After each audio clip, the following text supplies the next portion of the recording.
Hello friends, పెళ్లి మండపంలో నుంచి రామలక్ష్మి, శ్రీను, ఆద్య పరిగెత్తుకుంటూ శౌర్య కోసం వెళ్తారు. శౌర్య మాత్రం కళ్ళు తిరుగుతూ తట్టుకుంటూ ఒక దగ్గర పడిపోతాడు.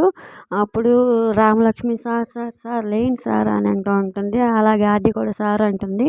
రామలక్ష్మి ఏమైంది సార్ అని ఒళ్ళో తీసుకొని ఏమైంది సార్ అంటూ ఉంటే శౌర్య కళ్ళు తేలేస్తూ ఉంటాడు. ఇంక తొందరగా హాస్పిటల్కి తీసుకెళ్తారు. అప్పుడు రఘురామ ఆద్యకు ఫోన్ చేసి ఏ హాస్పిటల్లో చేర్చారమ్మా అంటే మనకి దగ్గరలో ఉన్న ఆదిత్య హాస్పిటల్లో చేర్చాం పెద్దనాన్న అంటాడు. ఆ మాట అనేసరికి ఈ విషయం విన్న చారు వాళ్ళ నాన్నకు ఫోన్ చేసి